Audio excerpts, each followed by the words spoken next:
कि क्या बताऊं कि क्या मदीना है। रब का करम है कि उसने हमें और आपको अशरफुल मखलूक़ात बनाया। शराफत, करामत, बुजुर्गी उसने हमें फितरतन अता फरमाई।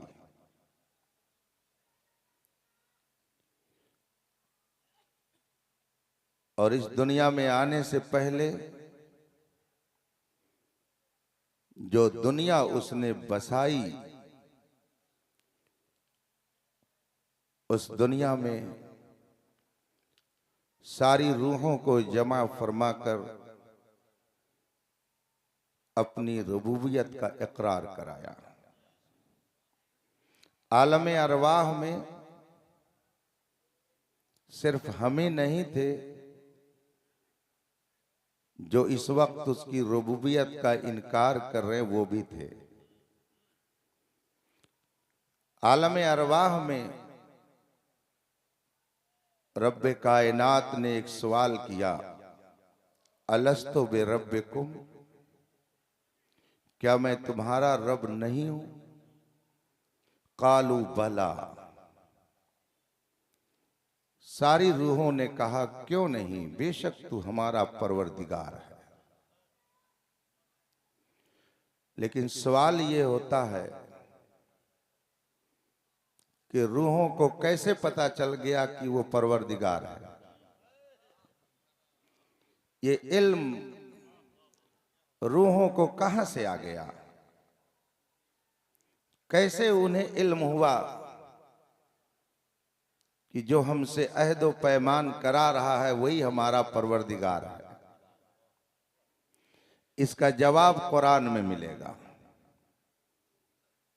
रसूल पाक सल्लल्लाहु अलैहि वसल्लम की ज़बान मुक़द्दस से ऐलान कराया गया, कुल इन्ना स्वलाती व नुसुकी व महयाया व ममाती लिल्लाहि रब्बिल आलमीन ला शरीक लहू व बिज़ालिका उमिरतु व अना अव्वलुल मुस्लिमीन। अना अव्वलुल मुस्लिमीन। कुरान कहता है, ए महबूब आप ऐलान कर दो, अना अव्वलुल मुस्लिमीन, सबसे पहला मुसलमान मैं हूं। गोया रूहों की दुनिया में सबसे पहले रब की रुबूबियत का इकरार करके लोगों को राह हिदायत देने वाली हस्ती का नाम मुहम्मदुर रसूलुल्लाह है। कायनात के मुअल्लिम अव्वल का नाम मुहम्मदुर रसूलुल्लाह है। अब अगर किसी को इल्म की खैरात लेनी है तो उस उस्ताद अव्वल की बारगाह में हाजिरी देनी पड़ेगी। अगर रब की मारिफत और रब की रुबूबियत को जानना है तो उसके दरबार में जाना पड़ेगा। रब की रुबूबियत का इकरार अकीदे तौहीद कहलाया और उस मुअल्लिम की बारगाह में पहुंच करके उसको तस्लीम करके वहां से खैरात लेना और उसे खुदा का बरगुज़ीदा पैगंबर मान लेना अकीदे रिसालत कहलाया। इस्लाम की बुनियाद में ये दो अकीदे खिश्ते अव्वल की हैसियत रखते हैं। एक अकीदे तौहीद है और एक अकीदे रिसालत है। अकीदे तौहीद के बगैर इंसान साहिब ईमान नहीं हो सकता। अकीदे तौहीद यह है कि एक हस्ती है जो हमेशा से है और हमेशा रहेगी। ला शरीक लहू, उसका कोई शरीक नहीं है।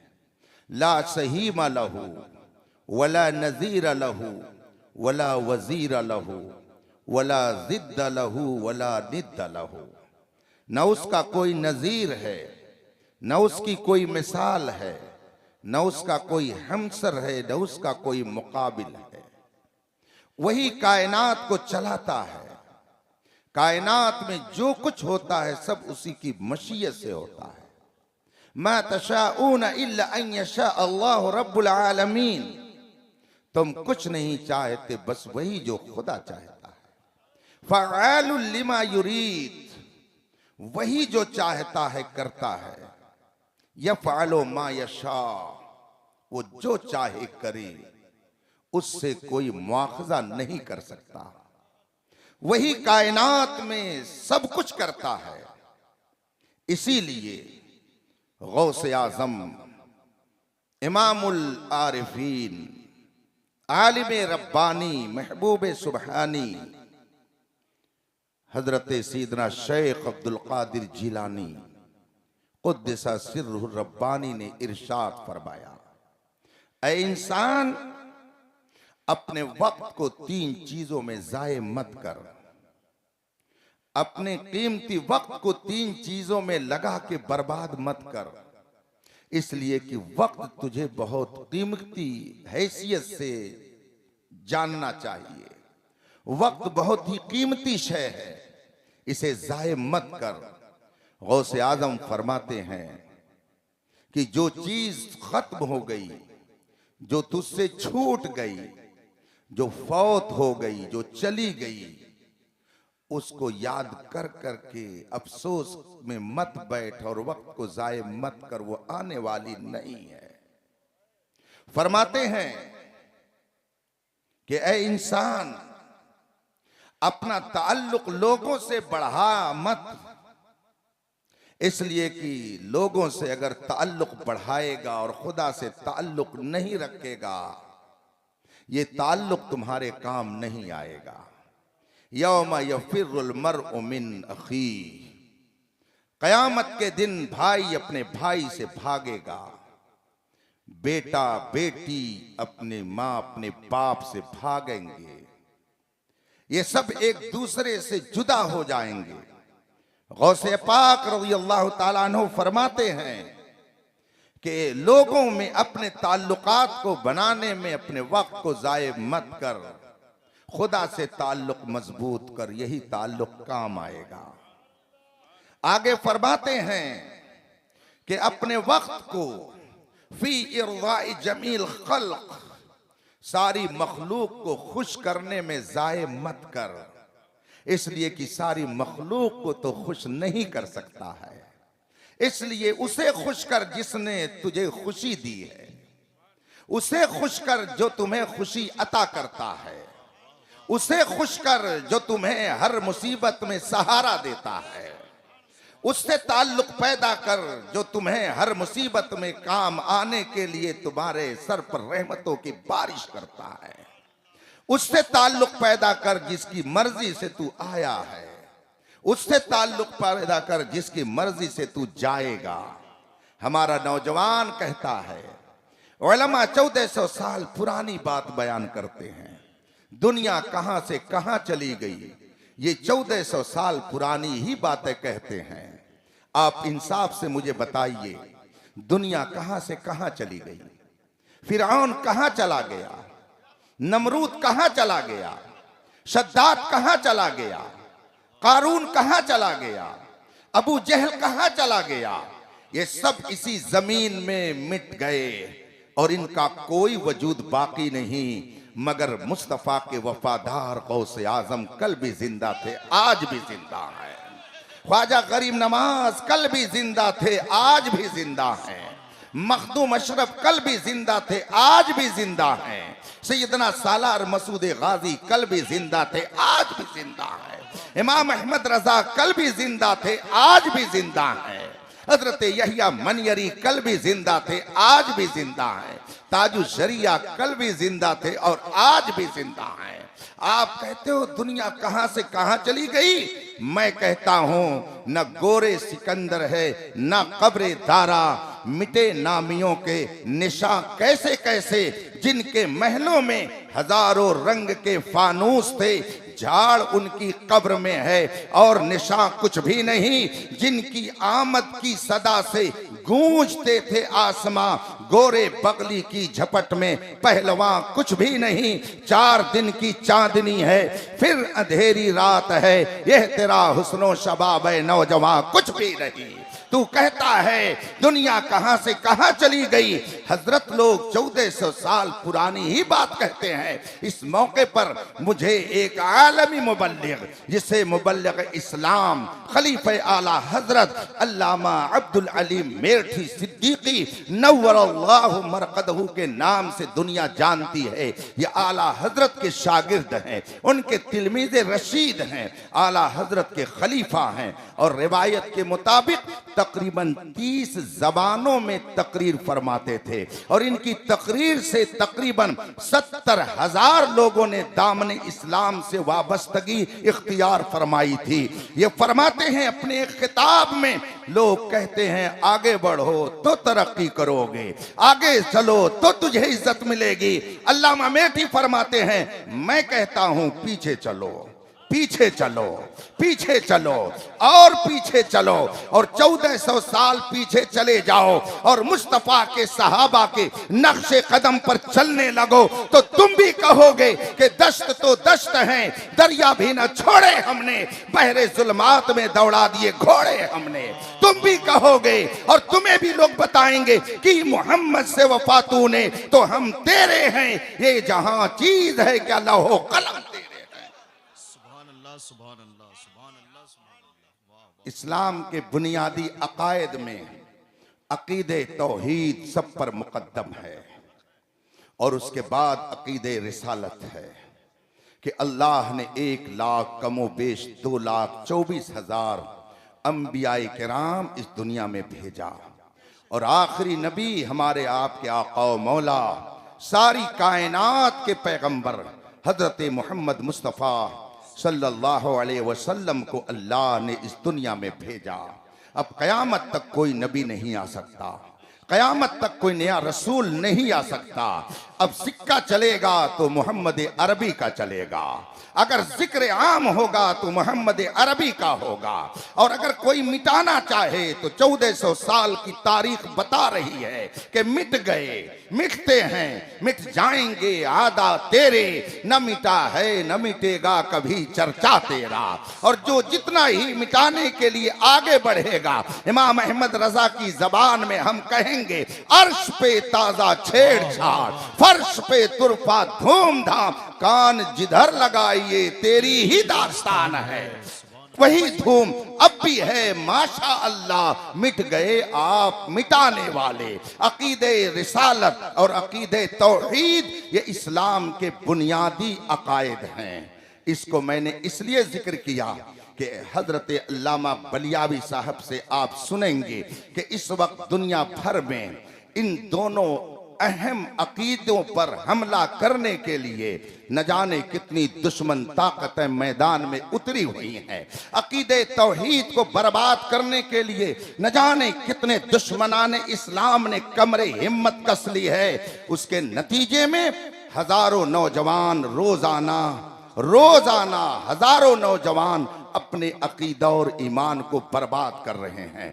आप उठा करके हालात का जायजा लीजिए, आप पढ़िए तो आपको मालूम होगा कि इस वक्त पूरी दुनिया में कादियानियत और उसके अलावा जितनी बातिल ताकतें हैं उन सब ने सर जोड़ करके ये तय कर लिया है कि उम्मते मुस्लिमा को तहस नहस करने के लिए आखिरी दम तक हमारी कोशिश जारी रहेगी। चुनांचे उन्होंने कॉलेज के बच्चों को, यूनिवर्सिटी में पढ़ने वाले तलबा को इस तरह से वरगलाना शुरू कर दिया है कि इस वक्त अगर सर्वे किया जाए तो रोज आना न जाने कितने मुसलमान नौजवान कुफ्र की दहलीज पर पहुंच जा रहे हैं। सदक़ रसूलुल्लाह सल्लल्लाहु अलैहि वसल्लम, रसूल पाक ने सच फरमाया कि इंसान पर एक ऐसा वक्त आएगा, मुसलमानों पर ऐसे हालात आएंगे, युमसिर रजुलु मुमिनन व युस्बिहु काफिरा, आदमी शाम को ईमान वाला होगा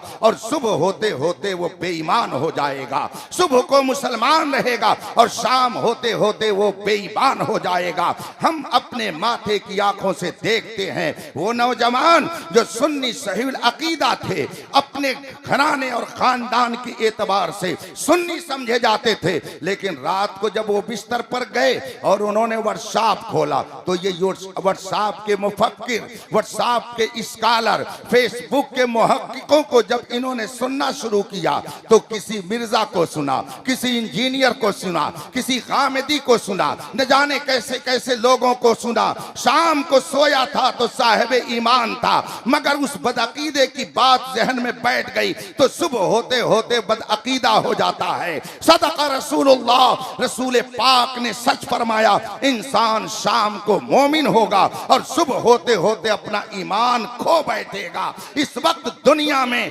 बहुत सारी इस्लाम दुश्मन तहरीकें चल रही हैं जो आपके अकीदे तौहीद को बर्बाद करने के लिए न जाने कितने हरबे इस्तेमाल कर रही हैं। एक छोटा सा वाकया आप मुझसे सुनिए तो आपको अंदाजा होगा कि किस तरीके से अकीदे तौहीद पर कुल्हाड़ी चलाने की कोशिश की जा रही है। मुझसे एक साहब ने कहा कि मैंने अपनी बच्ची का एडमिशन एक मेडिकल कॉलेज में करा दिया और मैंने वहां सारी जरूरतों के सामान फराहम कर दिए, फीस जमा कर दी। मेरी बच्ची वहां पढ़ने के लिए गई। एक हफ्ते के बाद उसने मुझे फोन किया और कहा कि अब्बू मैं यहाँ नहीं पढ़ सकती हूँ।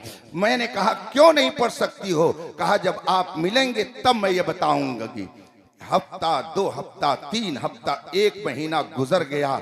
उसके बाद मुझको उसने बहुत ही ज्यादा मजबूर किया तो फिर मैं उस यूनिवर्सिटी में गया, उस कॉलेज में गया और मैंने जाकर के अपनी बच्ची से मालूम किया और उससे मैंने पूछा कि आखिर तू इस जगह पढ़ने के लिए क्यों नहीं तैयार है? कहा आप मुझे यहाँ से निकाल ले चलें, उसके बाद में किसी और जगह मेरा एडमिशन कराएं, दाखिला कराएं। कहा ठीक है। चुनांचे डॉक्टर साहब अपनी बच्ची को घर लेकर वापस आ गए और फिर उन्होंने जामिया मिल्लिया में ले जाकर के अपनी बच्ची का एडमिशन कराया। उन्होंने मुझसे बताया कि बच्ची ने मुझे घर आकर के बताया कि जहां पर हम पढ़ने के लिए जाते थे, जिस क्लास में हमें दर्स दिया जाता था, उस क्लास का सिस्टम ऐसा रखा गया था कि कोई तालिब इल्म, कोई स्टूडेंट अगर क्लास में दाखिल हो तो सामने एक मुजस्समा रहता। उस मुजस्समे को जब तक सलामी नहीं दे लेते उस वक्त तक आगे बढ़ने की इजाजत नहीं थी। उसको सलामी दे करके आगे बढ़ता तब उसे क्लास में बैठने की इजाजत थी। मेरी बच्ची ने बताया कि हम पर खुदा का एहसान है कि हम अकीदे तौहीद के मानने वाले हैं, इसलिए हमने ये गवारा कर लिया कि यहां से चले जाएंगे, लेकिन हमें ये गवारा नहीं है कि हम रब के अलावा किसी और को माबूद बनाएं और किसी और की परस्तिश करें। मेरी बच्ची ने इसलिए उस कॉलेज से तालीम को छोड़ दिया। अगर उस बच्ची के घर के अंदर दीनदारी नहीं होती, उस घर के बच्चे और उसका बाप अगर दीनदार ना होता, उलमा से उसका ताल्लुक ना होता, तो बताइए बच्ची का अकीदा खराब हो जाता कि नहीं हो जाता? जगह जगह के तुझे थक चुके हैं हंगामे, निशाते लज्जते ख्वाबे गिरा बदल डालो। गलत रवि से मनाजिल का बोध बढ़ता है, मुसाफिरों रविशे कारवां बदल डालो। अकीदे तौहीद पर शब खून मारने के लिए, हमला करने के लिए न जाने कितनी तंजीमें काम कर रही हैं। इसीलिए इमाम अहमद रजा ने आज से 100 साल पहले मुतनब्बे करते हुए फरमाया था, सूना जंगल रात अंधेरी छाई बदली काली है, सोने वालों जागते रहियो चोरों की रखवाली है। पहले चोर कट्टा लेके आता था, पहले चोर कटारी लेके आता था, पहले चोर फरसा और तलवार लेकर आता था, पहले चोर असलहा लेकर के आता था, लाठी और डंडा लेकर के आता था, मगर अब चोर हाथ में किताब लेके आता है, हाथ में कुरान लेकर आता है, हाथ में हदीस लेकर आता है, हाथ में तस्बीह लेकर आता है, चेहरे पे दाढ़ी सजा कर आता है, सर पर इमामा बांध कर आता है, जिस्म पे जुब्बा पहन कर आता है। इसी हालत को देख करके ही किसी ने कहा था कि चमकता चमकता जो नजर आए वो सब सोना नहीं होता। अगर दुनिया में रहना है तो कुछ पहचान पैदा कर। हर कलमे तैयबा पढ़ने वाला मुअहिद नहीं होता है। मुझे एक जुमला एक साहब का याद आ गया। उन्होंने मुझसे कहा कि एक साहब तकरीर कर रहे थे और अकीदे तौहीद को लोगों के दरमियान रख रहे थे और उसमें उन्होंने कहा खुदा जो चाहे वही होगा, उसकी चाहत के खिलाफ कुछ नहीं हो सकता। लोगों ने कहा हाँ सही कह रहे हैं। अब जनाब ने आगे क्या कहा कि मुझे बताओ कि जब खुदा ही के चाहने से सब होता है तो अगर खुदा चाहे कि फलां के बेटा ना हो और ख्वाजा साहब चाहे कि हो तो बताइए बेटा होगा? जाहिर सी बात है आप यही कहेंगे कि नहीं होगा, इसलिए कि खुदा के चाहने से होता है। और मैंने भी यही अर्ज किया कि खुदा के चाहने ही से सब कुछ होता है। मगर अब उसने किस तरीके से घपला करना शुरू किया, बल्कि सियासी जबान में अकीदे में घोटाला शुरू किया और उसने कहा कि अगर ख्वाजा साहब चाहें कि ये काम हो जाए और खुदा चाहे कि ना हो तो बताइए वो काम होगा?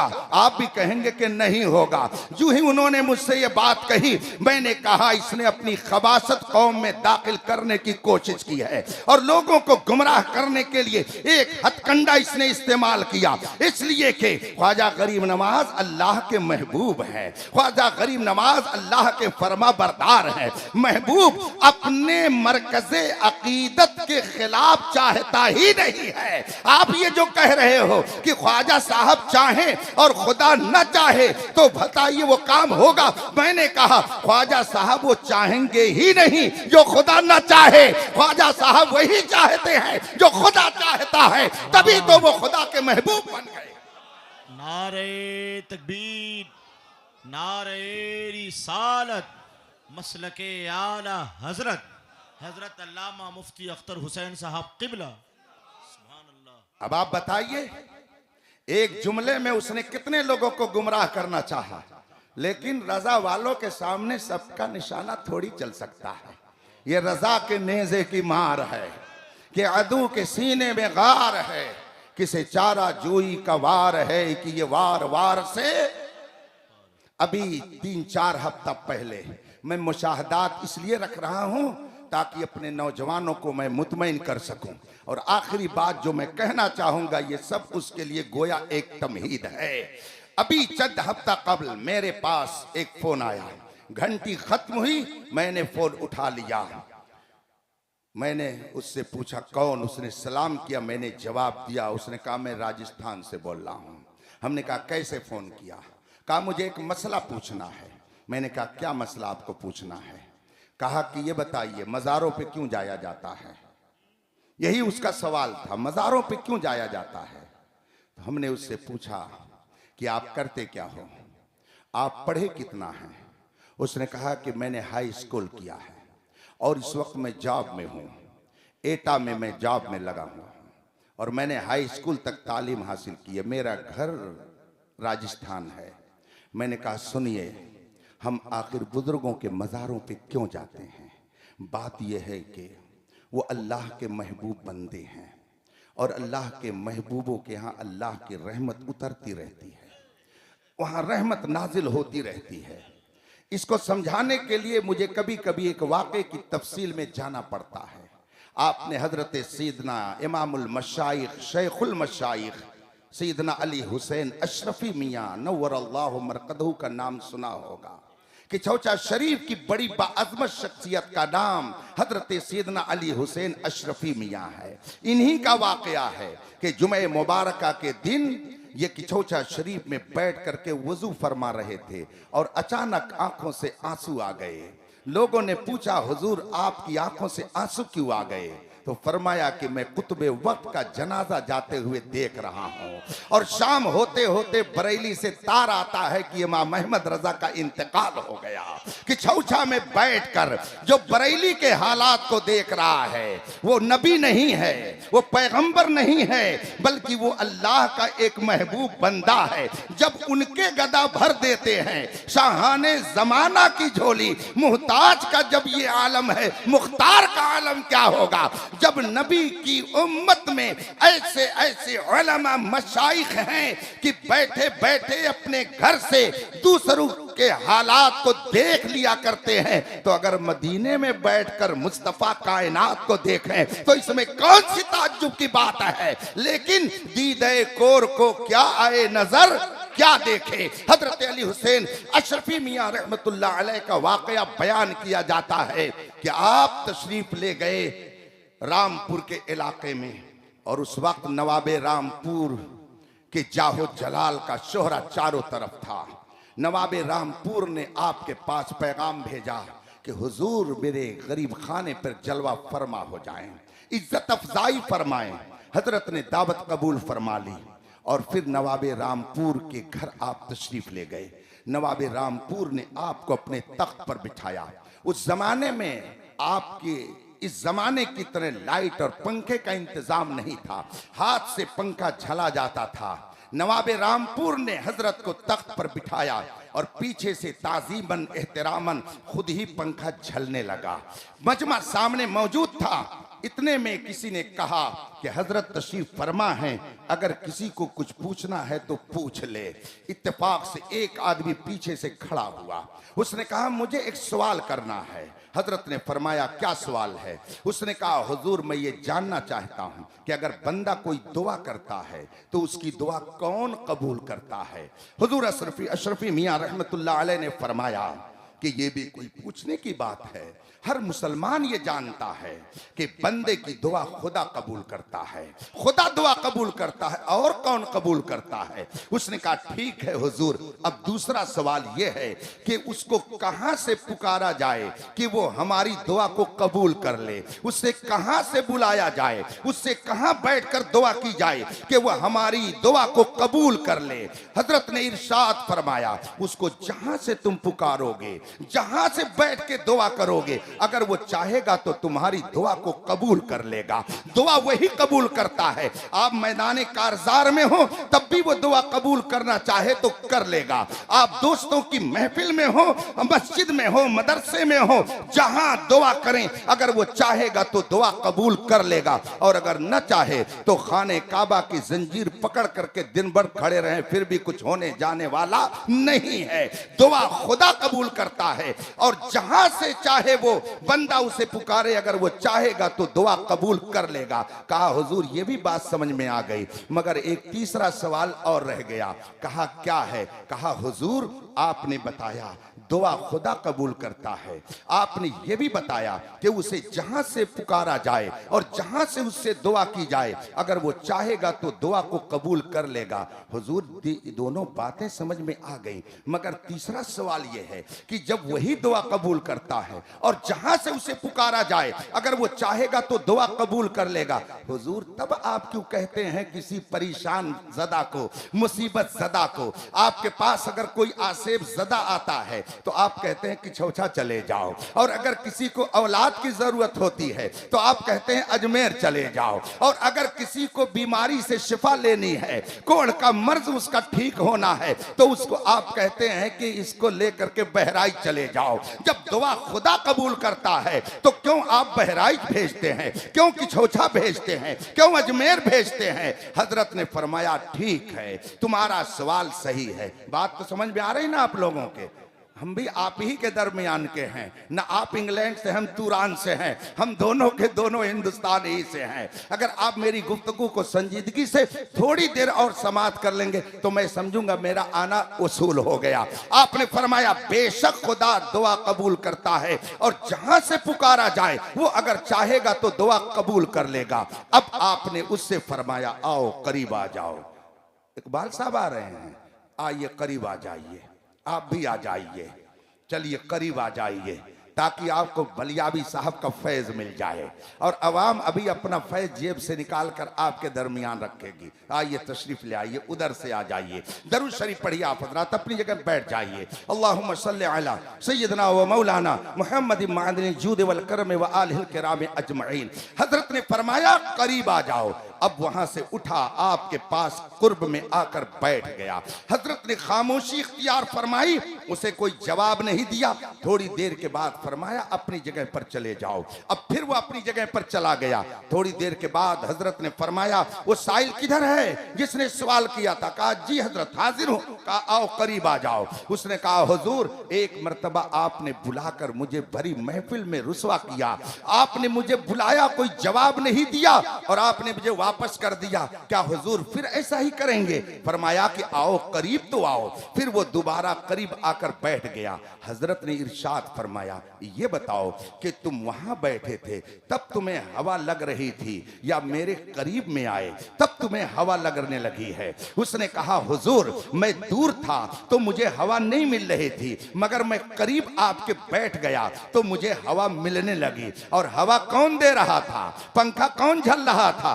पीछे से हवा झल रहा था, वो पंखा झलकर हवा दे रहा था। अब जो ही उस साइल ने कहा हुजूर मैं वहां था तो मुझे हवा नहीं मिल रही थी, मैं आपसे करीब हुआ तो मुझे हवा मिलने लगी। हजरत ने नवाब रामपुर की तरफ इशारा करते हुए फरमाया नवाब साहब आप मुझे हवा दे रहे हैं या इसे हवा दे रहे हैं? वह आपने जो ही ये सवाल किया, नवाब रामपुर कहता है हुजूर इसकी क्या हैसियत है कि मैं इसको पंखे झलूं? इस जैसे तो न जाने कितने मेरे यहाँ खुद ही नौकर चाकर हैं। सरकार मैं तो आपको पंखा झल रहा हूं। हुजूर अशरफी मियां रहमतुल्लाह अलैह ने फरमाया सुन तू वहां था तो तुझे पंखे की हवा नहीं मिल रही थी, तू मेरे करीब आया तो तुझे पंखे की हवा मिलने लगी। हालांकि नवाब तुझे पंखे की हवा नहीं दे रहा है, वो तो मुझे दे रहा है, मगर तू मेरे करीब आ गया तो तुझको भी हवा मिल गई। सुन हम ख्वाजा के यहाँ क्यों भेजते हैं? इसलिए कि ख्वाजा महबूबे बारगाह इलाही है।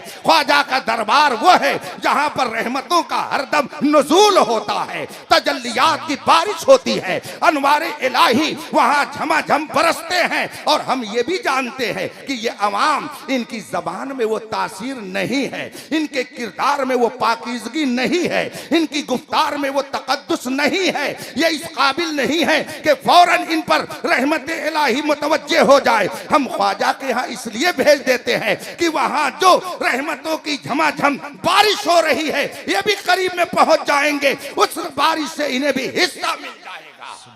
सुभान अल्लाह, नारे तकबीर, जोर से बोले नारे रिसालत, मसलके आला हजरत, फैजाने ख्वाजा गरीब नवाज, हुजूर ताजुल फुक़हा। ये तो बात आ गई बरसबीले तस्करा। उस नौजवान ने मुझसे कहा कि मज़ार पे क्यों जाते हैं? मैंने कहा कि वो अल्लाह के बहुत नेक बंदे हैं, इसलिए हम उनके यहाँ जाते हैं और अपनी अर्जी उनकी खिदमत में पेश करते हैं ताकि वो रब की बारगाह में अर्ज करें और हमारी बात जल्दी कबूल हो जाए। उसके बाद वो कहता क्या है, वो जुमला मैं सुनाना चाहता हूँ अपने नौजवानों को और ये बताना चाहता हूँ कि ये तहरीक कहाँ से आ रही है, ये नजरिया कहाँ से आ रहा है, हमारे नौजवानों में ये सोच कहाँ से आ रही है। वो फौरन मुझसे कहता है कि अगर ख्वाजा साहब नेक हैं तो हम भी तो नेक हैं, हमें वहां जाने की जरूरत क्या है? नबी से भी बराबरी करने वाले पैदा हुए, वली से भी बराबरी करने वाले पैदा हुए, और जिसको इस्तिंजा करने का शऊर नहीं वो अपने आप को ख्वाजा के बराबर कह रहा है। ये नजरिया कहां से आया? ये तहरीक कौन सी है जो हमारे नौजवानों को नबियों के शाना बशाना खड़ा करके उनकी बराबरी का ज़हन दे रही है? ये तहरीक कहां से चल रही है जो अपने आप को ख्वाजा गरीब नवाज के बराबर नौजवानों को ज़हन दे रही है? ऐसे तुम भी हो, वहां जाने की जरूरत क्या है? कुछ तो है जिसकी पर्दादारी है, यूं कोई बेवफा नहीं होता। आज लोग कहते हैं फिलिस्तीन जल रहा है, फला जगह ये हो रहा है, ये जला कौन रहा है, कटा कौन रहा है, लोगों को मरवा कौन रहा है? तारीख उठा करके देखिए फिलिस्तीन को तो मालूम होगा। मैं बहुत ही सफाई से चंद जुमलों में अपनी बात अर्ज कर देता हूं। सब तबाही की जिम्मेदारी आले सऊद के सर जाती है जिसे वहाबियत कहा जाता है। ये मैं नहीं कहता, ये पूरी तारीख कह रही है। उठा करके नेट पर जा करके आप देखिए तो आपको मालूम होगा हिंदुस्तान में नरसिम्हा राव के जमाने से पहले इजराइल को मुल्क नहीं तस्लीम किया जाता था। हिंदुस्तान में इजरायली एम्बेसी नहीं खुली थी। सन 1948 में जब पंडित जवाहरलाल नेहरू हिंदुस्तान के वजीर आजम की कुर्सी पर विराजमान थे, आले सऊद बरतानिया का एक वफ्द हिंदुस्तान आया और कहा कि इजराइल को मुल्क तस्लीम कर लिया जाए। पंडित जवाहरलाल नेहरू ने कहा, हमें मालूम है कि फिलिस्तीन अरबों का है, इजराइल का उस पर कोई हक नहीं है, हम उसे मुल्क नहीं तस्लीम कर सकते। आप हमारे यहाँ मेहमान बनकर आए हैं, रहिए, मगर हम इस पर हम मुआहदे पर दस्तखत नहीं कर सकते। हम जानते हैं कि फिलिस्तीन अरबों का है, इजराइल और यहूदियों का वहां कोई हक नहीं है। ये वहां हिंदुस्तान से वो डेलीगेट, वो वफ्द वापस चला गया, मगर पंडित जवाहरलाल नेहरू ने उस मुआहदे पे दस्तखत नहीं किया। क्या वो कलमा पढ़ने वाला था? क्या वो मुसलमान था? क्या वो नमाजी था? नहीं, मगर इस मसले में उसने इंसाफ दिखाई और कहा कि फिलिस्तीन अरबों का है, यहूदियों का कोई हक नहीं है। मगर यही डेलीगेट बरतानिया का यही वक्त जब आले सऊद के पास सऊदिया गया, तहरीर मौजूद है, नेट पर सारे मेटर्स मौजूद हैं, आप जाकर के उसको देख सकते हैं। बाकायदा आले सऊद ने लिख करके दिया कि बरतानिया फिलिस्तीन यहूदियों को दे दे या दुनिया की किसी कौम को दे दे, हम सुबह कयामत तक बरतानिया की राय की मुखालफत नहीं कर सकते हैं। मुझे बताइए कि आज जो वहां पे हालात हैं, इसका जिम्मेदार कौन है? बात दूसरी तरफ चली जाएगी। नौजवानों के जहनों को बर्बाद करके इनको वलियों के बराबर रहने का जहन कौन सी तहरीक दे रही है? हम आह भी करते हैं तो हो जाते हैं बदनाम, ये कत्ल भी करते हैं तो चर्चा नहीं होता। मुझसे उस नौजवान ने कहा, क्यों जाते हैं? जब मैंने ये जुमला कहा, उसने कहा, नेक तो हम भी हैं, तो अगर नेक होने की बुनियाद पर वहां जाया जाता है तो हमको जाने की जरूरत क्या है? वो भी नेक है, हम भी नेक है। मैंने मुनाजराना अंदाज में उससे गुफ्तगू शुरू कर दी। हमने कहा, आपने इल्मे दीन कितना पढ़ा है? उसने कहा कि मैं इल्मे दीन तो नहीं हासिल किया हूँ, हाई स्कूल तक मैंने पढ़ा है। मैंने कहा, आपको मालूम है अल्लाह के रसूल सल्लल्लाहु अलैहि वसल्लम ने इरशाद फरमाया, तलबुल इल्म फरीज़ा अला कुल्ल मुस्लिम, हर ईमान वाले पर, खा मर्द हो खा औरत हो, इल्मे दीन हासिल करना फर्ज है। तो आपने पहला फर्ज छोड़ा। जो तारीके फर्ज हो वो फासिके मोलिन होता है, वो भला नेक कहाँ हो सकता है? आप तो बुनियाद ही अपनी ढाके बैठे हो। कैसे ख्वाजा से मुकाबले का आपने तसव्वुर कर लिया? आप फोन रखिए, आइए कभी, तब मैं आपका दिमाग सही कर दूंगा। आपने कहा है कि मैंने सिर्फ हाई स्कूल पढ़ा है, दीन की कोई तालीम नहीं है। जो दीनी तालीम ना हासिल करे वो फर्ज का तारिक है। जो फर्ज का तारिक है वो नेक कैसे हो सकता है? उसको तो नेकी के रास्ते पर चलने का शोर भी नहीं आ सकता।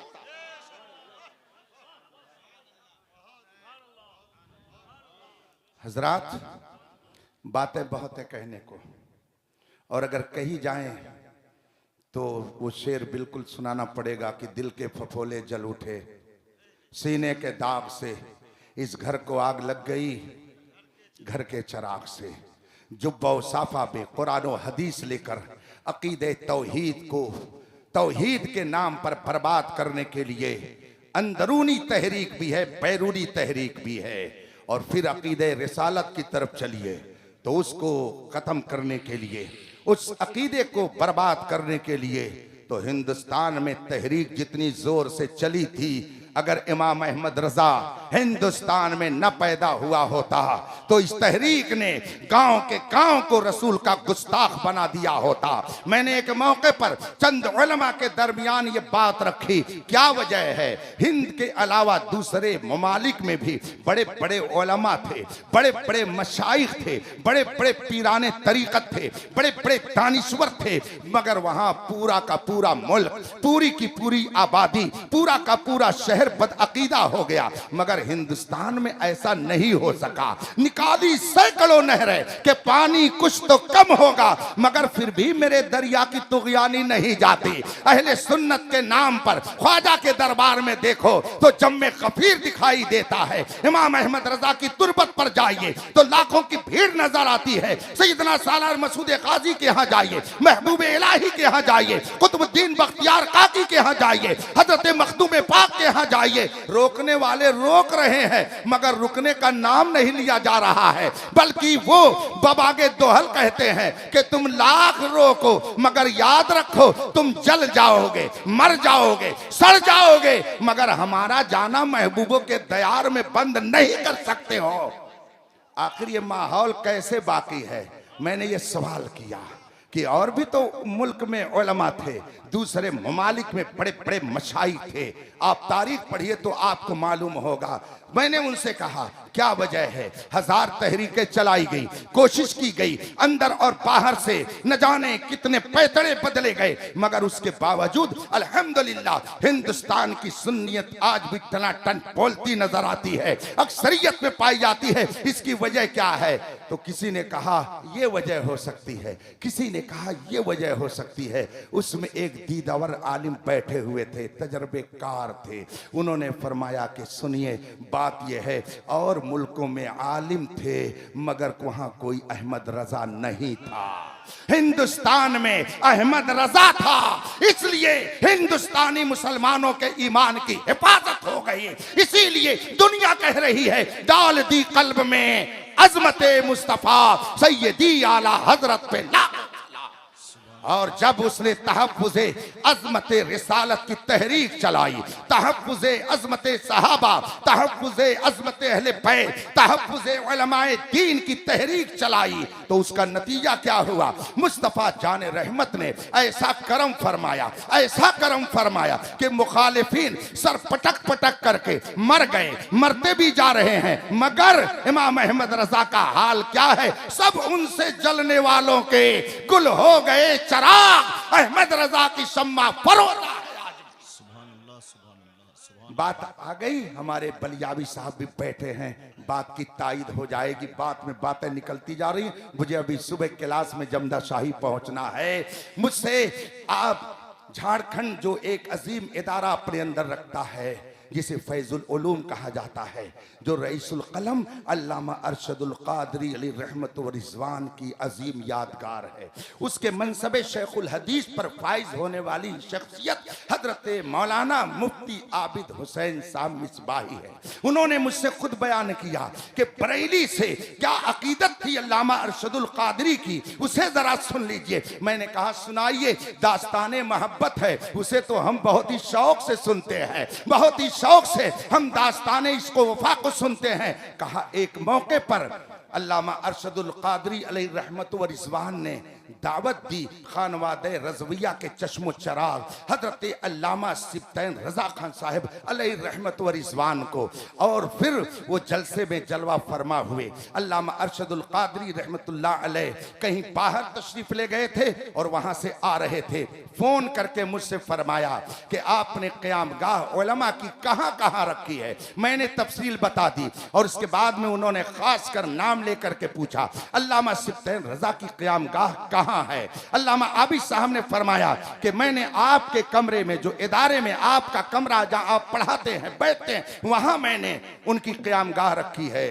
कहा नहीं, जहां मेरे बच्चे रहते हैं, जहां मेरी फैमिली रहती है, वहां जो मेरा मखसूस हुजरा है उसको सजा दिया जाए, वहां बिस्तर लगा दिया जाए और अल्लामा सिब्तैन रजा को वहां पर क़याम कराया जाए, उनकी क़यामगाह मेरा वो हुजरा रहेगी।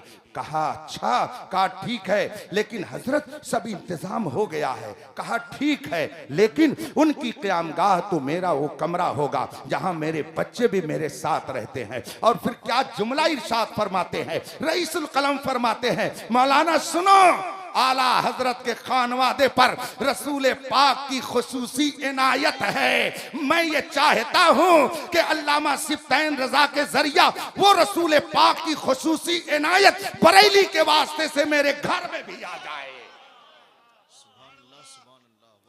जब मोहब्बतों का चराग दिल में यूं जलता है तो वो सफीर इस्लाम बनकर कायनात के उफुक पर छा करके रईसुल कलम कहलाता है, हाफिज मिल्लत की यादगार कहलाता है। अकीदे रिसालत को बर्बाद करने के लिए जब हिंदुस्तान में तहरीक चलाई गई, इमाम अहमद रजा ने 1000 किताब लिखकर ऐसा वार किया है और दुश्मनान इस्लाम की जबान को इस तरह से काटा है कि आज तक वो बिलबिला रहे हैं और आज तक इमाम अहमद रजा को न जाने किन किन अल्फाज से याद कर रहे हैं, मगर इमाम अहमद रजा की अजमत का सिक्का जैसे कल चल रहा था आज भी चल रहा है और इंशाअल्लाह सुबह कयामत तक चलता रहेगा।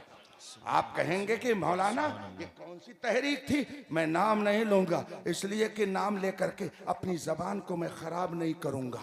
कुछ लोग कहते हैं कि अगर खिंजीर का नाम ले लिया जाए तो जबान 40 दिन तक नापाक रहती है। हालांकि ये मसला सही नहीं है, ये मसला गलत है, लेकिन लोगों में मशहूर है। तो ऐसे ही कुछ लोग होते हैं जिनका नाम लेना मैं अपने तई बहुत ही गलत समझता हूं। मगर एक तहरीक थी उस जमाने में जो रसूल पाक के एक एक वस्फ का इनकार करने के लिए गांव गांव घूम रही थी। रसूल पाक ने फरमाया कि हर नबी अपनी कब्र में जिंदा है, मगर लोगों के जहन में एक तहरीक ये बात बैठा रही थी कि नबी तो मरकर मिट्टी में मिल गए, अब वो तुम्हारी क्या मदद कर सकते हैं। जो ही बरेली के इमाम अहमद रजा ने इन गुस्ताखाना जुमलों को सुना, वहीं से ललकार करके कहा तू जिंदा है वल्लाह, तू जिंदा है वल्लाह, मेरी चश्मे आलम से छिप जाने वाले। जब उस तहरीक के एक फर्द ने लिखा था कि नबी कुछ नहीं दे सकते हैं, तो बरेली के इमाम अहमद रजा ने ललकार कर फरमाया था कौन देता है? देने को मुंह चाहिए, देने वाला है सच्चा।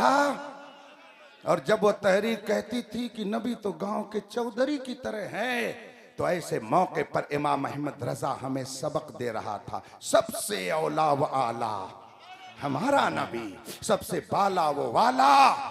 जब वो तहरीक कह रही थी कि बस उनको बड़े भाई की तरह मानो, तब आला हजरत हमको सिखा रहे थे अल्लाह की सरताबा कदम शान है ये, इंसान नहीं इंसान वो इंसान है ये। कुरान तो ईमान बताता है इन्हें, ईमान ये कहता है मेरी जान है ये। जब वो तहरीक कह रही थी या रसूल अल्लाह मत कहो ये शिर्क है, तब इमाम अहमद रजा हमको सिखा रहा था गैज में जल जाएं बेदीनों के दिल, या रसूल अल्लाह की कसरत कीजिए। जब कहने वाला ये कह रहा था कि नबी का मीलाद मनाना बिदअत है, शिर्क है, तो इमाम अहमद रजा ललकार कर कह रहा था मिसले फारस जलजले हो नज्द में जिक्र आयाते विलादत कीजिए। अकीदे तौहीद, अकीदे रिसालत, ये इस्लाम के बुनियादी अकायद हैं और इन अकायद को बर्बाद करने के लिए न जाने कितनी तहरीकें अंदर से बाहर से चल रही हैं। मैं ये जुमला बोल दिया करता हूं, मगर ये ताल्ली के लिए नहीं, अना में नहीं, बल्कि तहदीसे नेमत के तौर पर कि अल्हम्दुलिल्लाह मैंने इख्तिलाफी मौजू पर 1000 से ज्यादा किताबों का मुताला किया है। कादियानियत को डायरेक्ट बिला वास्ता उनकी किताबों के जरिया मैंने पढ़ा है, वहाबियत को उनकी किताबों के जरिया मैंने पढ़ा है, सुलह कुल्लियत को मैंने पढ़ा है, वहाबियत देवबंदियत को मैंने पढ़ा है, राफिजियत को मैंने पढ़ा है, तफसीलियत को मैंने पढ़ा है। इन मौजूआत पर 1000 से ज्यादा किताबों का मैंने अल्हम्दुलिल्लाह मुताला किया है। अल्लामा बलियावी साहब और हो सकता है यहाँ भी बहुत सारे हजरात हों जिन्होंने दारुल उलूम अलीमिया की लाइब्रेरी को देखा, तकरीबन 40,000 किताबें दारुल उलूम अलीमिया की लाइब्रेरी में मौजूद हैं, जहां पर हमेशा लोगों की तहकीक के लिए दरवाजे खुले रहते हैं। ये मजमा जितना बैठा हुआ है उतनी बड़ी वहां की लाइब्रेरी है जिसमें ये पूरा मजमा आ जाएगा। 40,000 से ज्यादा किताबें अलीमिया की लाइब्रेरी में मौजूद हैं। अल्हम्दुलिल्लाह मैं किताबों का मुताला करता रहता हूं। मैं आपसे तो नहीं मगर इन तलबा से जो आज फारिग हो रहे हैं इनसे कहूंगा इकरा, ये कुरान का पहला पैगाम है, पढ़ो पढ़ो, जब पढ़ोगे तब आगे बढ़ोगे। इल्म ही वो चीज है जिसकी बदौलत आपका ईमान, अकीदा, कल्चर, सकाफत, तहजीब व तमद्दुन सब कुछ महफूज रह सकता है। अगर आपने इल्म नहीं हासिल किया तो ना आपका अकीदा महफूज रह सकता है, ना आपका कल्चर महफूज रह सकता है। मैंने 1000 से ज्यादा इख्तिलाफी मौजू पर किताबें पढ़ी हैं और उन किताबों के दरमियान चमकता हुआ जुमला, चमकती हुई तालीम, चमकती हुई फिक्र इमाम अहमद रजा की भी पढ़ी है। फितनों के हुजूम में या लोगों के हुजूम में कह लीजिए, इस वक्त ये पट्टी बनी हुई है ना, ये पट्टी क्यों बनी है? ताकि हुजूम के बीच में भी आने वाला आसानी से स्टेज पर आ सके। कोहरे का मौसम चल रहा है, अभी कोहरा नहीं पड़ रहा है, कुछ दिन में हो सकता है बहुत भयंकर कोहरा पड़े। जब कोहरा पड़ता है और रात में गाड़ी को चलाना पड़े, सफर करना पड़े, तो कोहरे के दरमियान आदमी कैसे जाता है, किसके सहारे आगे जाता है? तो गवर्नमेंट को आपने देखा कि उसने बीच रोड में एक रेडियम की पट्टी लगा दी है। वो पट्टी किस लिए है? ताकि रात में भी चमके, कोहरे में भी चमके और मंजिल पर जाने वाला अपनी गाड़ी को उसी के सहारे आगे लेकर के चला जाए। अगर वो दाहिने जाएगा तो डिवाइडर से टकराएगा और बाएं जाएगा तो गड्ढे में जाएगा, और अगर रेडियम की चमकती हुई लकीर को देखते हुए आगे बढ़ेगा तो अपने घर तक आसानी से पहुंच जाएगा। अल्लाह तुर्बतों पर रहमतों नूर की बारिश फरमाए। हमारे उलमा ने फितनों के हुजूम में एक शानदार पट्टी को देखा, एक शानदार पट्टी को लगा दिया, जिसे हुजूर ग़ियास मिल्लत, शेर काल्पी, मखदूम गिरामी, आली मर्तबत, आली वक़ार, हुजूर सैयद ग़ियासुद्दीन अहमद तिरमिज़ी साहब क़िबला खानकाहे तिरमिज़ी, खानकाहे क़ादरिया काल्पी शरीफ की आमद मिंबर शरीफ पर हो रही है। शहज़ादे मौलाए कायनात की आमद हो रही है। इस्तक़बाल कर लें। नारे तकबीर, नारे रिसालत, मसलके आला हज़रत, हुजूर शेर काल्पी, हुजूर सरकार ग़ियास मिल्लत, मसलके आला हज़रत, नारे तकबीर, नारे रिसालत। अदब और एहतराम के साथ आने वाले मुअज़्ज़ज़ मेहमान की बारगाह में आप लोग जल्दी से अपनी जगह पे बैठ जाइए।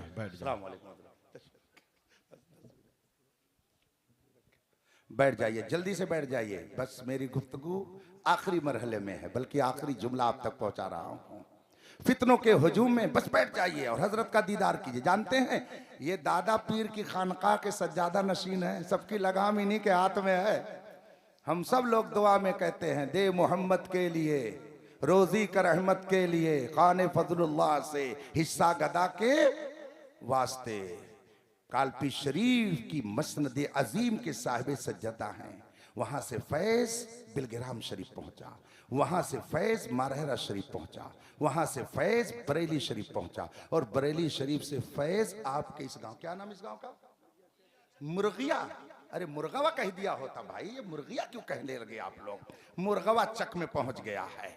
तो ये सब फैज अल्हम्दुलिल्लाह, जो कुछ इज्जत बचा रहे हैं आप लोगों की। बलियावी साहब कह रहे रहीमाबाद नाम है, तो ये इसका मतलब यह है कि अपनी कौम की इज्जत बचाने का बरवक्त हुनर इनको आ जाता है। अल्लाह सलामत रखे। उस खानकाह के साहिब सज्जादा जो हमारे दादा पीर तशरीफ फरमा हैं, तीन कुतबे ज़माना वहाँ जलवा फरमा है, और उस खानकाह और उस गद्दी के जानशीन हमारे और आपके दरमियान जलवा फकन है। हुजूर ग़ियास मिल्लत, आप जलवे ज़ेबा का दीदार कीजिए। 2 जुमला मैं कह के अपनी बात ख़त्म करता हूँ, इसलिए कि अगर सुबह नहीं पहुँचूंगा तो हजरत भी फरमा देंगे कि आप पढ़ाते क्या हैं। हजरत के साहबजादे जमदाई में पढ़ रहे हैं, तो इनको ज़्यादा फिक्र होगी कि पढ़ाते क्या है जब रात भर आप घूमते रहते हैं। अल्लाह सलामत रखे। बहरहाल मैं ये अर्ज कर रहा था कि फितनों के हुजूम में आप कोहरे, इस कोहरे में अगर मंजिल मकसूद तक जाना चाहें तो गवर्नमेंट ने आपकी गाड़ी और आपकी जान की सेफ्टी के लिए, हिफाजत के लिए एक शानदार पट्टी रेडियम की लगा दी। वो रात में भी चमकती है, यूं ही बिला तशबीह, समझाने के लिए। हमारे बुजुर्गों ने देखा कि फितने बहुत भयंकर हैं, जुब्बे में फितने, साफे में फितने, कुरान को लेकर के फितना, हदीस का नाम लेकर के फितना। इन फितनों से हम कौम को कैसे बचाएं?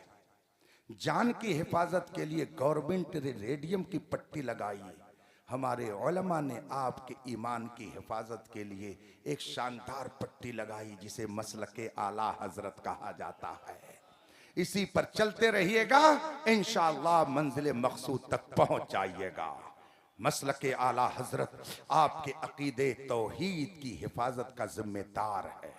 मसलके आला हजरत अकीदे रिसालत का तहफ़्फ़ुज़ फराहम करता है। मसलके आला हजरत आपको अज़मत सहाबा सिखाता है। मसलके आला हजरत आपको अज़मत अहले बैत सिखाता है। मसलके आला हजरत आपको एहतराम उलमा व मशाइख समझाता है। मसलके आला हजरत आपको तअल्लुक़ बिल्लाह का दर्स देता है। मसलके आला हजरत आपको यह सिखाता है कि जब सारे दोस्त छोड़ दे साथ, तो जो दोस्त, जो महबूब हर मंजिल पर काम आए, सच्चा महबूब यही वही है। लिहाजा उसी को अपने दिल में बसाओ और ये कहो उन्हें जाना, उन्हें माना, न रखा गैर से काम। लिल्लाहिल हम्द, मैं दुनिया से मैं युतिइल्लाह व रसूला फ़क़द फ़ाज़ फ़ौज़न अज़ीमा। जिसने खुदा और रसूल की सच्ची फरमा बरदारी की, वो एक क्लास का कामयाब इंसान बन जाएगा। वाखिर दावाना अनिल हम्दुलिल्लाहि रब्बिल आलमीन। अस्सलामु अलैकुम।